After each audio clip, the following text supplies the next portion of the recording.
everyone, and welcome to this short interview. And with me here, I have Lebs. I've heard your story before, about how you had 2 kids, you were already doing other things, and all of a sudden, out of your youth, you had passed that very young stage where anyone would believe that they could understand anything.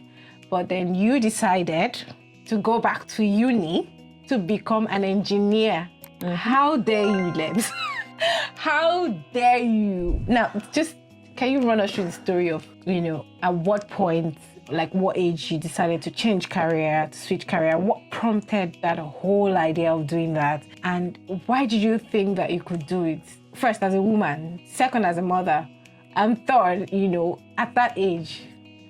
Well, you're actually exposing my age at this point, sounding very like she is that old. No, you're not old. Yeah, I'm actually old, but I actually don't feel old, life happens. And, I didn't change career. I studied electrical engineering back in South Africa, but I didn't get to practice. I started traveling the world, thinking I needed a break before the career starts. So basically, I did not practice. I just went to uni, and then that was it. Did you complete the program? I completed it, but I never got to do anything about it till after 11 years. Yes, as I said, started traveling the world thinking, but it was something like it's going only to be 12 months and then go back and then work, life happens. 20 years later, I'm in the UK where I did not even plan to be. That was before even babies. Okay. Yeah, so of course I was married and things went southwest or wherever they went, and then realized I needed to set myself up with a good career.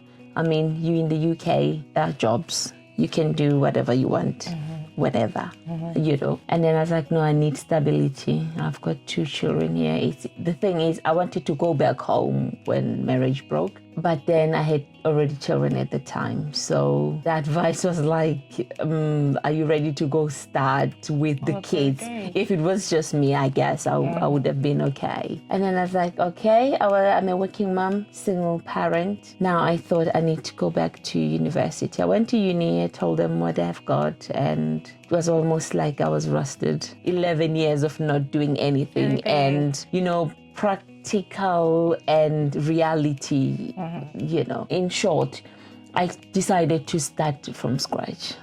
I was 35 at the time. 35. Well, yes. Anyone would think that 35. It was such an old age to even start from the scratch. Because if it was a master's degree, you'd have an understandable, you just went for a master's. But you literally sat down with 18-year-olds in class, 20-year-olds. Well, you're correct there. About 18-year-old, I was the oldest. I was the only girl in the course of doing, as you know, I did electrical and electronic engineering. Yeah, I was slowest in the class, I would say, because these 18-year, the ones that goes to uni, they are sharp, clever, But no, the support was good. From the uni, yes. And at the same time I was working, I have to work because I've got 2 kids. So anyone would have thought that, and somebody watching this video would have thought, also, how do I survive? I'm taking care of my children. Some may also have to take care of their husbands. Yes. And some have to send money back home, especially with immigrants. Yeah. And they are just at that point where they feel like, I need stability. I need a job. I need to start something for myself. And then there's that question that comes in their head. How do I do everything and still show up for myself? So what was that one thing, that motivated you, that kept you going? Because you could have said, you know what, nah, I'm just going to keep doing the little job I'm doing. My kids are going to have the small food that they have, and I'm going to be happy here. And what motivated you? What said, Lebs, nah, no giving up, just keep going? Goals, as people, we have goals. I mean, you look back and I thought, this is not where I wanted to be. I wanted to be somewhere, but I'm the only person who can put myself where I want them to be. It was hard, I must say. It was not easy. People who were around me at the time, seeing me struggling, juggling with kids, asking friends to help me look after the kids because as the childcare aide, so I had to work at night. So I can sleep an hour, 2 hours before I go to uni. I motivated myself. Per se, I don't know. I just sit there. I was like, okay, what do I do? What do I want to do? And of course, put God first. I think, yes, things were hard.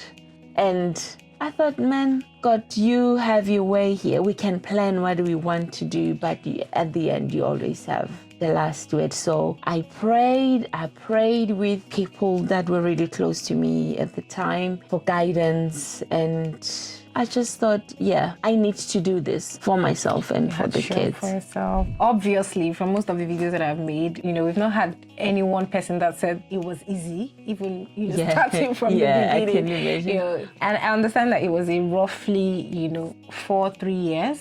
Yes. 4 years. Yeah. So was there any point in that 3 years that you thought, you know what, I'm just going to give up now? I like that question. I think I was going to mention it. On my last year, I was actually giving up. I was 2018. Oh. I remember I went to talk to my tutor and Dr. Keshu. I was struggling. Where you're thinking why are you even doing this to yourself? I went and have a word with him and he said, yes, I can see you're struggling, but you can do it. You've got it in you. We will help you go through this. You are almost, it was my last year, even worse. Yeah, but I felt like, I cannot take it anymore. It's just too much. It just became a lot in so many ways. Because you've borne that old stress for 2 years and then the last year, I'm exhausted. Yeah, it is not a child's play with children. If whoever's watching this and want to start a family or whatever, just try and get your education done before all these little munchkins come into your life. They are a big responsibility. As much as we love them, they are great, but the responsibility that comes with it, it's just, yeah. But then if you're watching and you already have these little munchkins, say the word. Exactly. Do it. You can do it. Yeah, you can it's doable. Yeah, she did it. I did it. Yeah. It's doable. Yeah. It's doable. You completed the program. What was the job market like at the time when you completed? Was it easy to just get to jobs? Did you work with referrals? Did it take extra years or was it just a smooth ride in the park? On my last year, the companies would come to uni and so like a job fair. Yes. And then I just randomly applied and I started working as I'm busy with my exams. I've already got yes. I was just trying my luck to see. Well, I didn't know whether I really wanted to do what I wanted to do. At the time, I had my work. I used to work at Tesco's for 7 years. I love Tesco. Yeah. The job I did not struggle to get into. More especially if you're into engineering, they are actually recruiting women. They want to empower women. You've got big chances. And women, there's not many of us. In where I am at the moment, I'm the only woman in the company I'm working for in engineering. Women in STEMs. Yes, STEM. That's one. You encourage people to go into, science, technology, yes. Engineering, and mathematics. It's not that bad, guys. It's not that bad. But then, earlier I told her engineering was tough, and she said, "No, it's not that bad." I'm like, "No, it's bad. It takes a lot of brain work." And I will commend, your dedication, your interest in it. However, you got the job, and I know that it's one of the, biggest. It's a telecom, yeah? Yes. It's a telecom organization. So don't know about that one. It didn't stop that you still had kids while working. So we're just gonna do a wholesome, experience working in corporates, having kids, juggling your personal life. Oh, she's an amazing sportsman. She loves to jog. She literally tries to motivate me, but didn't work. I think that's a lot of discipline from you. Discipline in self actually shows in the way that we commit ourselves to sports, to work. So what has shaped your your discipline? What has shaped your mindset around, having a life of yourself? Because I know you're also an amazing friend to a few people that I know, and you're an amazing mother. Your kids are like so lovely. You turn up in church. You have everywhere. All your life is just happening. And every time I look on your social media, I'm seeing, oh, she's doing this. And then she travels too. So how do you juggle life, corporate work, all of these? That's a hard one. I think I just go where the wind blows me. I just follow. Well, the kids now, thank God, by God's grace, yes, they have grown where I still have to be there, but not as much as when they were young. They both were, one is finishing college and one is finished high school almost. And she looks this young. Please go ahead. What keeps me going? It's exercise more than anything. Okay, prayer first and then exercise. No, they're both exercises. They are, yeah. My coping mechanism, it's getting out there, work out. And I actually realized that I've always been, from high school, I've always been someone who's into sports, but then I didn't take it serious. I just thought it's something that everyone wants to do, I'm coming from a really sporty family where they believe in sports. So, yeah, and I used to get annoyed. Why they want me to go play tennis while other kids are playing, Living away from the family and being you. Exercise is what keeps me going. And I can never go a day without one. Yeah, I know. She knows me. I know. We go to the same church, we neighbors. She drives and I walk.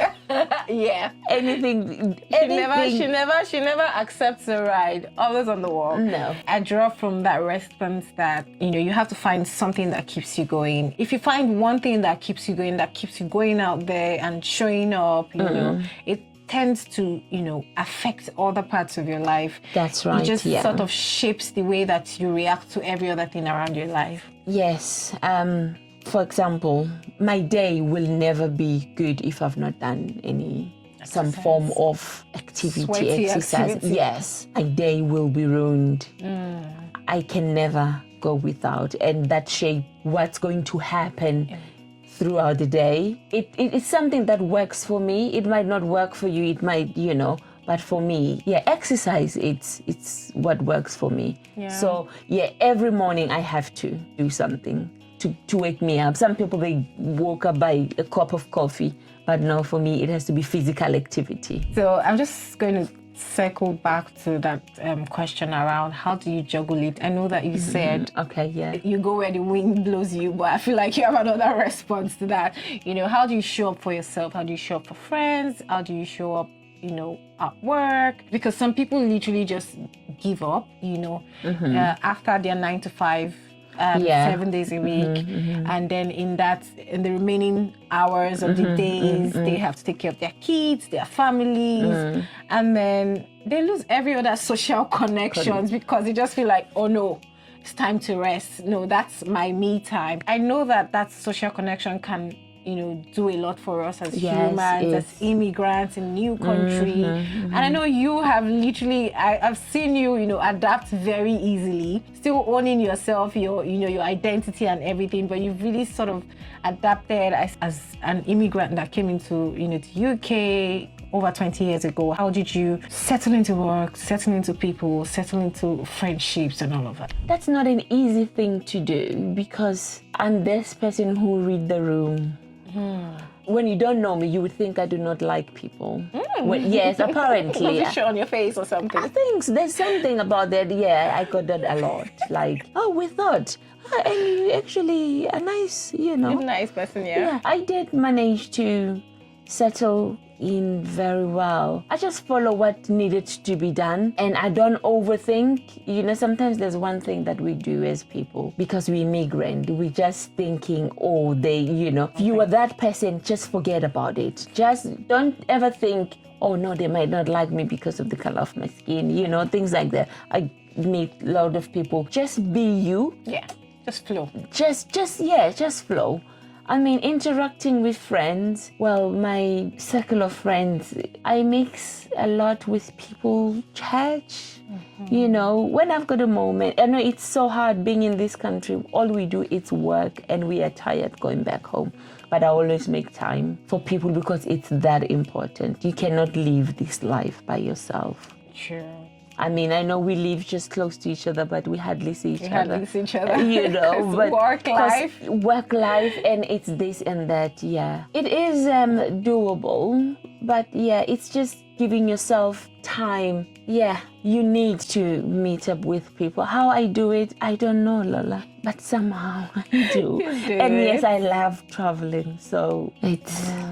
I love your love for family because you're always there for your kids. I would also say that you're very much there for your friends too, you know, and you show up at work, even though it's a male-dominated role. Anyone would have said, okay, next week I'm not going to go, I'm just going to stop because, you know, I don't see anything looking like me right there, you know, in skin color, in gender, in a corporate setting where, you know, you feel very different.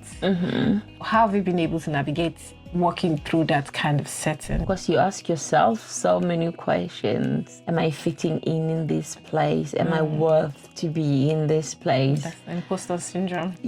Definitely. And yeah, you know, I did get lots of racial slurs, you know, but I just don't take them into heart because hurt people would want to hurt you. And I do not put myself out there to be miserable. If anyone sees me how they see me, it's their problem. It's not my problem. So how do you see yourself? It's about how I see myself, your self-identity. Exactly. Yeah. Someone say, oh, you're black or something, and then you know your self-identity tells you that being black is beautiful, it's bold. It just tells a difference, and when they say that, you're like, what? You don't know what you're missing. Well, you can't say that. Well, no, you said that in your head. Exactly. No, I'm sure people who are discriminate, it's people who want to be like you. True. Somehow. Yeah, thanks for asking that, you know, very big question in my head. Like, how dare you? Like, why do you think that you could just go about life for 11 years or 20 years and say, okay, I'm ready to start life again? I mentioned earlier today that, you know, a lot of people, 30, 40, they want to start a new career and then they wonder, is it not too late? Who's going to pay the bills? And you've just helped us answer all of these questions, you know, because after 40, you still have another 25 years of career. Of course, yeah. And if you don't start now, when would you want to start? Yeah. Yeah, thank you so much, Lebs. Yeah, you're welcome. Thank you. I was only able to offer you water today. That's okay. I love water.